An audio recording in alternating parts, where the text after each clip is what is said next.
Hello दोस्तों, आप सभी का श्री श्री कृष्ण इंस्टीट्यूट में स्वागत है। पुनः एक बार करेंट अफेयर्स एमसीक्यू लेके उपस्थित हैं और आज है 3 अक्टूबर 2020 और आइए देखते हैं 3 अक्टूबर 2020 के कुछ महत्वपूर्ण करेंट अफेयर्स।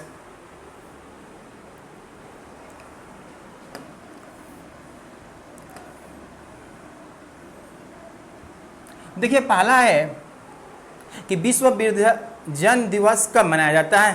तो विश्व वृद्धजन दिवस कहने का मतलब हमारे उन युवाओं और उन लोगों को जागरूक करना है जो वृद्ध लोगों की सेवा करें। इसी के लिए हमारे संयुक्त राष्ट्र संघ के द्वारा वर्ष में एक दिन ये वृद्धजन दिवस मनाने की बात कही गई और ये डेट है 1 अक्टूबर, यानी 1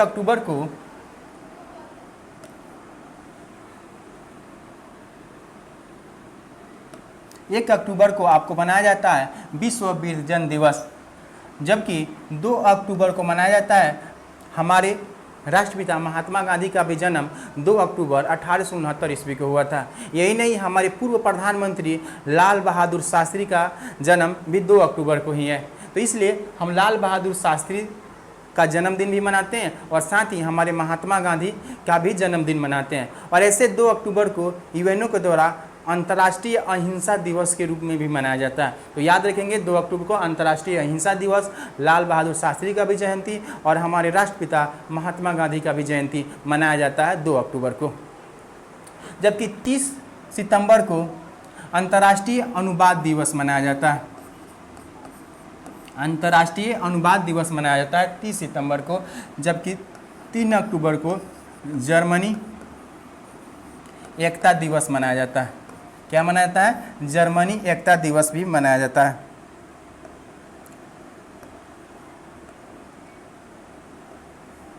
तो आइए देखते हैं, ये है हमारे वृद्धजन, इन्हीं लोग पर वर्ष में एक दिन मनाया जाता है विश्व वृद्धजन दिवस। अगला प्रश्न है, किस राज्य सरकार ने प्रवासी श्रमिकों के लिए आजीविका उत्पादन पोर्टल लॉन्च किया है?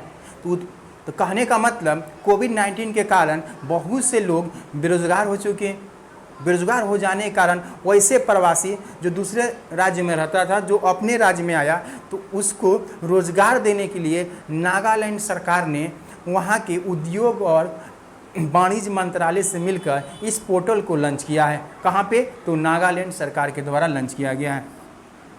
दूसरा है, असम ने भी अपने लोगों को, वैसे लोग जो पर्यटन के क्षेत्र में काम कर रहे थे, जो बेरोजगार हो गए हैं, तो उनको रोजगार देना और फिर से पर्यटन को बढ़ावा देने के लिए अपने यहाँ पर्यटन संजीवनी योजना की शुरुआत किया है। पर्यटन संजीवनी योजना की शुरुआत किया है। जबकि हमारी उत्तर प्रदेश गवर्नमेंट ने ये भी अपने ग्रामीण क्षेत्रों में लोगों को रोजगार देने के लिए यहाँ पर मुख्यमंत्री गरीब कल्याण योजना शुरू किया गया है, खासकर ग्रामीण इलाकों में रोजगार देने के लिए। तो हमारे उत्तर प्रदेश सरकार, असम सरकार के द्वारा और नागालैंड सरकार के द्वारा योजना की शुरुआत की है।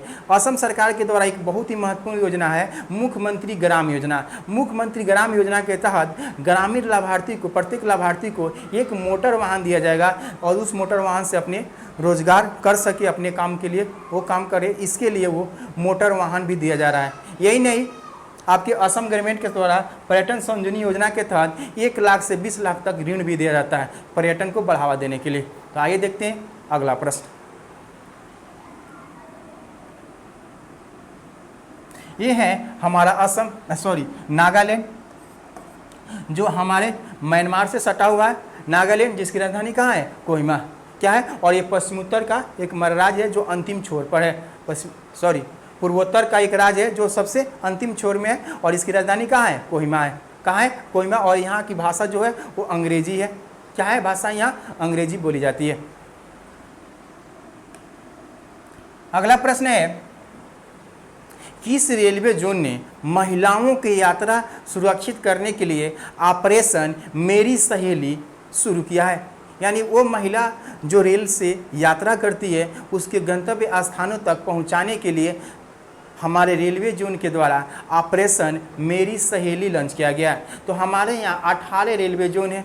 कितने रेलवे जोन है? 18 रेलवे जोन है। उसी 18 रेलवे जोनों में से एक रेलवे जोन है दक्षिणी पूर्वी रेलवे जोन, जिसका हेड क्वार्टर है आपको कलकत्ता। इसी के द्वारा ऑपरेशन मेरी सहेली लॉन्च किया गया। तो आइए देखते हैं 18 रेलवे जोन। ये है आपके 18 रेलवे जोन। इसको याद करना बिल्कुल आसान है, बस थोड़ा सा ध्यान देंगे तुरंत याद हो जाएगा। हम याद करने के लिए पहले इसको ऊपर वाले को नॉर्थ कहते हैं, नीचे इधर का साउथ, इधर ईस्ट, इधर का वेस्ट। सिंपल पूछेगा नॉर्थ रेलवे यानी उत्तरी रेलवे, तो उसका हेड क्वार्टर कहाँ है? दिल्ली। उत्तरी रेलवे पूछेगा उसका हेड क्वार्टर कहाँ है? दिल्ली। दक्षिणी रेलवे पूछेगा तो आपका चेन्नई है। उसी तरह पूछेगा पश्चिमी रेलवे तो हम बताएंगे कहाँ? मुंबई। उसी तरह पूछेगा आपको पूर्वी रेलवे तो कोलकाता। तो हमारे यहाँ जो रेलवे जोन जो है उसकी संख्या 18 है। तो जिसमें हमने 4 रेलवे जोन जाना कि उत्तरी रेलवे दिल्ली, दक्षिणी रेलवे चेन्नई, पूर्वी रेलवे कोलकाता और पश्चिमी रेलवे मुंबई। और एक होता है सेंट्रल रेलवे। तो सेंट्रल रेलवे का मुख्यालय भी कहाँ है? मुंबई। सेंट्रल रेलवे यानी छत्रपति शिवाजी जो टर्मिनल है वो वहीं पर ही इसका जोन बनाएगा। इस तरह ये 5 रेलवे जोन है जिसको हम लोग आसानी से याद कर लिए। अब आइए पूछेगा उत्तरी मध्य रेलवे। तो उत्तरी मध्य रेलवे कहाँ है? इलाहाबाद। पूछेगा दक्षिणी मध्य रेलवे तो सिकंदराबाद। इसमें बहुत यूनिक बातें हैं कि यहाँ भी जो शहर है उसमें बाद है और यहाँ भी शहर है जो बाद है। तो उत्तरी ऊपर वाला पूछे उत्तरी मध्य रेलवे तो इलाहाबाद, तो दक्षिणी मध्य रेलवे सिकंदराबाद है। उसी तरह पूछेगा पूर्वी मध्य रेलवे हाजीपुर, तो यहाँ भी पूर्वी मध्य रेलवे हाजीपुर, तो इधर वाला जो शहर होगा उसमें भी पूरे आएगा। तो वही पूछेगा पश्चिमी मध्य रेलवे तो जबलपुर। क्या हुआ? जबलपुर। इस तरह हमने कितना जान गया? 9 जान गए। अब देखिए अगर इसको हम मिला देते हैं, अगर हम इसे क्या पढ़ सकते हैं?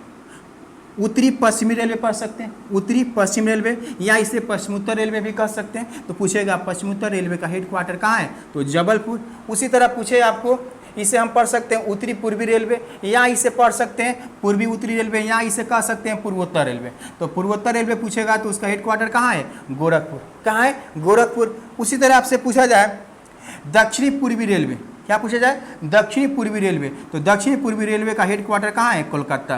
कहाँ है? कोलकाता। उसी तरह आपसे प्रश्न पूछा जाए दक्षिणी पश्चिमी रेलवे, क्या पूछा जाए? दक्षिणी पश्चिमी रेलवे, तो वो कहाँ है? हुबली। हुबली कहाँ है? कर्नाटक में।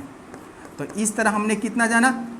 9 प्लस 1 2 3 4, इतना हमने जान गया। अब देखिए प्रश्न पूछता है कभी कभी कि दक्षिणी पूर्वी मध्य रेलवे, तो दक्षिणी पूर्वी मध्य रेलवे पूछेगा तो उसका आंसर हो जाएगा बिलासपुर।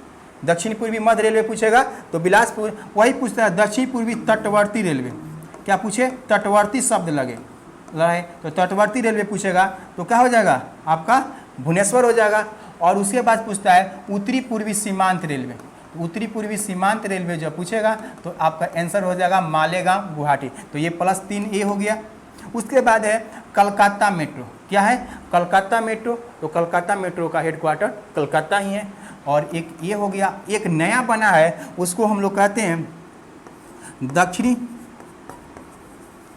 तटवर्ती रेलवे। उसे क्या कहते हैं? दक्षिणी तटवर्ती रेलवे, जिसकी हेड क्वार्टर कहाँ है? विशाखापट्टनम में। तो इस तरह हमारा कितना हो गया? 2 और 3 5, 5 4 9 और 9 कितना हो गया? 18। तो हमारे रेलवे जोनों की संख्या कितनी है? 18। तो आप ऐसे एक बार देखने का प्रयास करेंगे और याद करने का प्रयास करें, खासकर रेलवे या अन्य एग्जामों में भी यहाँ से एक प्रश्न पूछा जाता है। तो आइए देखते हैं अगला प्रश्न।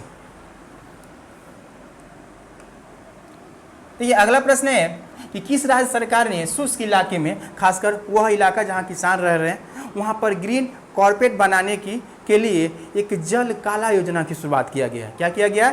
जल काला योजना की शुरुआत किया गया, खासकर किसानों को लाभ पहुंचाने के लिए। ये शुरू किया गया आंध्र प्रदेश के द्वारा, यानी आंध्र प्रदेश सरकार के जो हमारे CM हैं जगमोहन रेड्डी।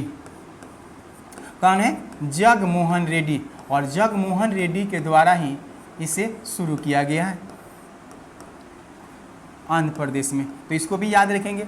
राजस्थान के द्वारा अभी हाल ही में एक बहुत चर्चित योजना है जिसे हम लोग कहते हैं मोक्ष कलश योजना। क्या है? मोक्ष कलश योजना। तो मोक्ष कलश योजना यहीं से शुरुआत किया गया है। मोक्ष कलश योजना को हाल ही में शुरुआत किया गया है। इसका मकसद है कि कोविड-19 के दौरान अगर किसी व्यक्ति की मृत्यु होती है सनातन धर्म के मानने वाले लोगों को, तो उनका राख का विसर्जन करने के लिए हरिद्वार में जाने के लिए इस योजना के तहत राज्य सरकार बस भी देगी और 2 व्यक्ति को फ्री में वहाँ ले जाकर राख का विसर्जन कराने की सारी व्यवस्था कौन करेगी? राज्य सरकार करेगी। किस योजना के तहत? मोक्ष कलश योजना के तहत। और यहाँ के सीएम कौन है? अशोक गहलोत, जबकि यहाँ के गवर्नर हैं कलराज मिश्र। तो ये भी याद रखेंगे। और मध्य प्रदेश सरकार के द्वारा यहाँ पर अभी अन्न उत्सव अभी हाल ही मनाया गया था और मध्य प्रदेश के में DRDO के द्वारा एक रिसर्च सेंटर स्थापित किया जा रहा है रीवा में। कहाँ स्थापित किया जा रहा है? रीवा में। और यहाँ पर बताए थे अभी किसान कल्याण योजना, यानी किसान कल्याण योजना यहाँ शुरू किया जाएगा। कहाँ पे? मध्य प्रदेश सरकार के द्वारा, यानी मुख्यमंत्री किसान कल्याण योजना जो है, इसके तहत उस किसानों को लाभ दिया जाएगा, वह किसान जो पहले से प्रधानमंत्री किसान सम्मान निधि योजना का लाभ ले रहा है। तो प्रधानमंत्री सम्मान निधि योजना में किसानों को केंद्र सरकार के द्वारा सालाना 6,000 रुपया दिया जाता है 3 किस्तों में, यानी 2-2 हज़ार करके किस्तों में दी जाती है। तो उसी लाभार्थी को ये लाभ दिया जाएगा मध्य प्रदेश सरकार के द्वारा। और यहाँ के आपको चीफ मिनिस्टर है शिवराज सिंह चौहान। कौन है? शिवराज सिंह चौहान। तो इसको भी याद रखेंगे। अब रहा बात कर्नाटक सरकार के द्वारा, खासकर यहाँ के चीफ मिनिस्टर हैं BS येदियुरप्पा। कौन है? BS येदियुरप्पा। अभी कर्नाटक के बेलगांव के रहने वाले थे सुरेश अंगडी। जब ये हाल ही में चर्चा में सुरेश अंगडी थे, जिनका निधन हो गया 27 सितंबर को। वो रेल राज्य मंत्री थे। क्या थे? रेल राज्य मंत्री थे। वो भी कर्नाटक के बेलगांव के रहने वाले थे, जहाँ पर गांधी जी ने पहली बार कांग्रेस की अध्यक्षता किया था। पहली बार कांग्रेस की अध्यक्षता गांधी जी ने कहाँ किया था? बेलगांव में। तो वहीं के थे जो हाल ही में मृत्यु हुई थी, जो चर्चा है करेंट अफेयर्स के लिए बहुत ही महत्वपूर्ण है। याद रखेंगे सुरेश अंगडी क्या थे? रेल राज्य मंत्री थे। तो इस बात को भी याद रखेंगे। और कर्नाटक के BS येदियुरप्पा के द्वारा अभी हाल ही में RRO ट्रेन की शुरुआत किया गया। ये ऐसा ट्रेन कि जब कोई ट्रक यानी वस्तु से लदा हुआ कोई ट्रक अपने गंतव्य स्थानों से पहुंचने में तकलीफ होती है, तो उसको ट्रेन के माध्यम से, जिसे मालगाड़ी देखते हैं, उस ट्रेन के माध्यम से एक स्थान से दूसरे स्थान तक पहुंचाने के लिए ये RRO ट्रेन की शुरुआत किया गया। ये बंगलोर से सोलापुर के बीच उद्घाटन किया गया BS येदियुरप्पा के द्वारा। और कोंकण रेलवे जो है उसके द्वारा इसकी संचालन किया जा रहा है। तो ये था कर्नाटक, मध्य प्रदेश, आंध्र प्रदेश और राजस्थान से कुछ महत्वपूर्ण करेंट अफेयर्स। तो आइए देखते हैं अगला प्रश्न। अब देखिए इस ऑप्शन से मैं एक और चीज़ भी देख लेंगे। ये है मेरा आंध्र प्रदेश। ये क्या है? मेरा आंध्र प्रदेश। अब इसकी राजधानी बनेगी अमरावती। राजधानी क्या बनेगी? अमरावती। ऐसे भी प्रश्न पूछता है भाषा के आधार पर जो पहला राज्य गठन हुआ था वो आंध्र प्रदेश था, यानी भाषा के आधार पर पहली बार किसी राज्य का गठन हुआ था वो था आंध्र प्रदेश। और यही है आंध्र प्रदेश जो बंगाल की खाड़ी की ओर है, यानी ये पूर्वी घाट पर स्थित है। कहाँ है? पूर्वी घाट पर स्थित है ये आंध्र प्रदेश। तो आंध्र प्रदेश को याद रखेंगे। यहाँ पर सबसे महत्वपूर्ण है विशाखापट्टनम, जो भारत का सबसे गहरा बंदरगाह कहाँ है? विशाखापट्टनम है। और यही नहीं, विशाखापट्टनम जो है और बहुत ही प्रसिद्ध है, क्योंकि हमारा 18वां रेलवे का जोन जो बना है दक्षिण तटवर्ती रेलवे, वो कहाँ पे है? विशाखापट्टनम में। तो इस बात को भी हम लोग याद रखेंगे। और यहाँ के CM कौन है? जगमोहन रेड्डी। कौन है? जगमोहन रेड्डी। तो आइए देखते हैं अगला प्रश्न। अगला प्रश्न है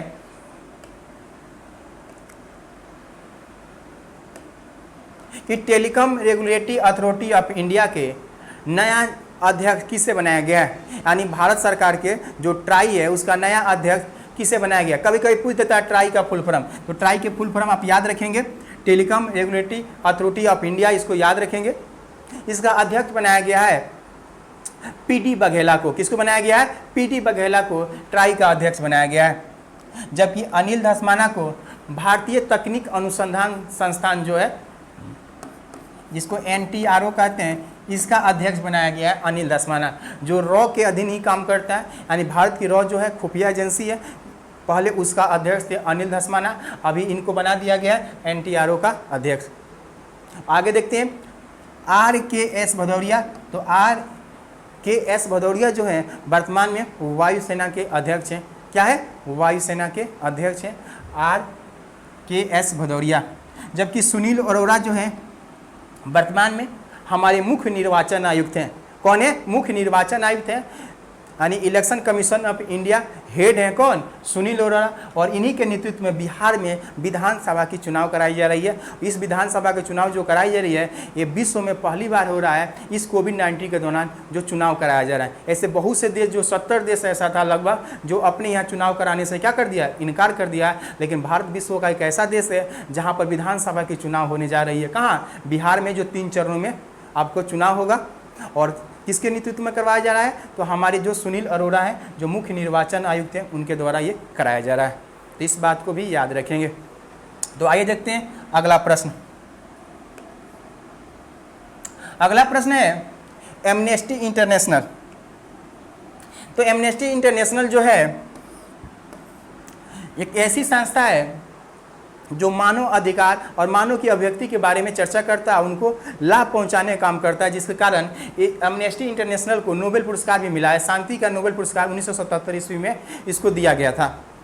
वर्तमान में चर्चा में इसलिए है कि यह संस्था के द्वारा विदेश से जो पैसा मिलता था इस संस्था को, वो गैर कानूनी ढंग से मिलता था, इसलिए इसके बैंक अकाउंट जो है वो भारत सरकार ने क्या कर दिया? सीज कर दिया। और साथ ही भारत में जो इसकी संस्थाएं थी वो बंद हो गई है, इसीलिए चर्चा का विषय है। ठीक है, तो याद रखेंगे कि एमनेस्टी इंटरनेशनल जो संस्था है उसका किस देश के द्वारा उसके अकाउंट को क्या कर दिया गया? सीज कर दिया गया, या उसके संस्था को बंद कर दिया गया। तो भारत सरकार के द्वारा इसे बंद कर दिया गया। तो प्रश्न पूछा है जो ये चर्चा में एमनेस्टी इंटरनेशनल, उसका हेड क्वार्टर कहाँ है? तो इसका हेड क्वार्टर जो है वो लंदन में है। कहाँ है? लंदन में। और इसकी स्थापना हुई थी 1961 में। कब स्थापना हुई थी? 1961 इसमें। तो इसको याद रखेंगे। ऑप्शन में और भी है, इसको भी देख लेते हैं। पूछेगा यूनिसेफ का हेड क्वार्टर। तो यूनिसेफ का जो हेड क्वार्टर है वो भी न्यूयॉर्क में है। यहाँ पूछेगा WHO यानी वर्ल्ड हेल्थ ऑर्गेनाइजेशन का भी है। यहाँ विश्व व्यापार संगठन का पूछेगा तो भी कहाँ है? जनेवा में है। पेरिस में क्या है? आपको यूनेस्को का हेड क्वार्टर कहाँ है? आपको पेरिस में। तो इसको भी हम लोग याद रखेंगे। तो आइए देखते हैं अगला प्रश्न।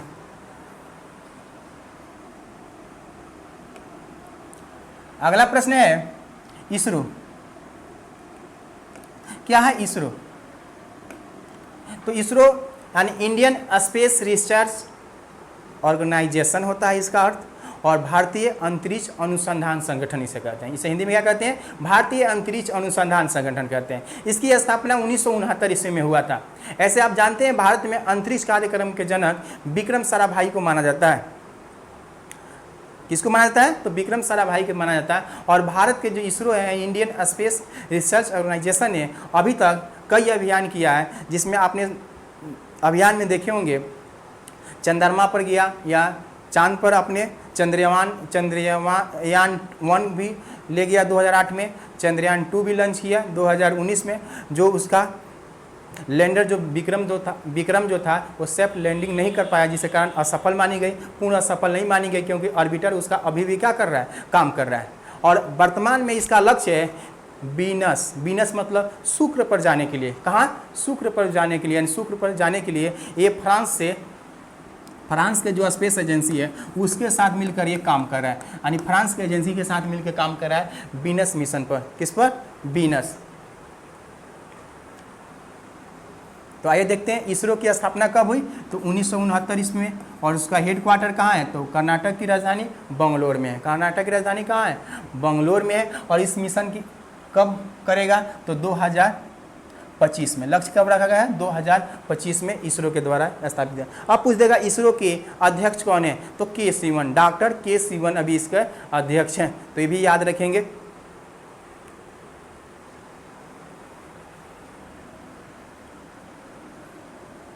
तो आइए देखते हैं अगला प्रश्न। अगला प्रश्न है ASIM, तो ASIM का फुल फॉर्म यहाँ लिख दिए हैं, Ambedkar social इन्वेशन and incubation mission.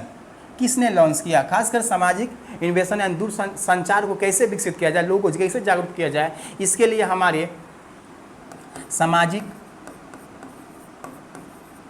न्याय एवं अधिकारिता मंत्री जो हैं वो कौन है? श्री थावर चंद गहलोत के द्वारा इसे लॉन्च किया गया। यानी ASIM को लॉन्च किसके द्वारा किया गया? तो श्री थावर चंद गहलोत को। इसका फुल फॉर्म जरूर याद रखेंगे, अभी हाल ही की बात है तो करेंट के लिए महत्वपूर्ण है, इसको याद रखेंगे। अगला है ऑप्शन नरेंद्र सिंह तोमर। तो नरेंद्र सिंह तोमर जो है वो कृषि एवं किसान कल्याण मंत्री हैं। कृषि और किसान कल्याण मंत्री है, और इन्हीं के द्वारा किसान बिल को प्रस्तुत किया गया था संसद में। जो मानसून सत्र जो शुरू हुआ था 14 सितंबर से लेकर आपको 24 सितंबर के बीच जो मानसून सत्र चला, उसी में इन्होंने कृषि बिल प्रस्तुत किया था, जिसे संसद से क्या कर दिया गया? पारित कर दिया गया, जो विधेयक लाया गया था। और इस पर हम सेपरेट वीडियो बनाए हुए हैं, जाके प्ले लिस्ट में देख सकते हैं। तो कृषि और किसान कल्याण मंत्री कौन है? नरेंद्र सिंह तोमर। ये भी प्रश्न आ सकता है कि कोरोना महामारी के दौरान मानसून सत्र में कृषि बिल किस मंत्री के द्वारा प्रस्तुत किया गया? तो कौन है? नरेंद्र सिंह तोमर है कृषि मंत्री, उनके द्वारा प्रस्तुत किया गया। अब रहा डॉक्टर हर्षवर्धन, जो भारत के क्या हैं? स्वास्थ्य मंत्री हैं, और स्वास्थ्य मंत्री के साथ साथ ये विज्ञान एवं प्रौद्योगिकी मंत्री भी है, तो ये भी याद रखेंगे। और इनके द्वारा ही भटनागर पुरस्कार 2020 को नामित किया गया है, और भटनागर पुरस्कार चिकित्सा यानी चिकित्सा विज्ञान के क्षेत्र में दिया जाता है, तो इस बात को याद रखेंगे। अगला ऑप्शन है अमित शाह, जो भारत के क्या है? गृह मंत्री यानी होम मिनिस्टर है। तो आइए देखते हैं अगला प्रश्न। देखिए अगला प्रश्न है साई। तो साई कहने का मतलब भारतीय खेल प्राधिकरण जो है, तो भारतीय खेल प्राधिकरण का एक नया लोगो लॉन्च किया गया है। नया लोगो आप देख रहे हैं इसमें, यही साई का नया लोगो है, और ये किसके द्वारा जारी किया गया है? किरण रिजिजू, जो युवा मामले क्या है? युवा मामले एवं खेल राज्य मंत्री है। क्या है? खेल राज्य मंत्री। खेल राज्य मंत्री हैं जिनका नाम है किरण रिजिजू, और किरण रिजिजू के द्वारा ही ये साई का लोगो लॉन्च किया गया है। ये साई का आपका लोगो है, तो इसको याद रखें, कभी इमेज देके भी पूछ सकता है कि साई का लोगो क्या है। ठीक है, इसका क्या कहते हैं? इसे भारतीय खेल प्राधिकरण, साई का अर्थ होता है। तो आइए देखते हैं ऑप्शन में। और तो सचिन तेंदुलकर अभी चर्चा में इसलिए है कि पेटीएम के फर्स्ट गेम का क्या बने हैं? ब्रांड एम्बेसडर है, जबकि सौरभ गांगुली जो है BCCI के अध्यक्ष हैं।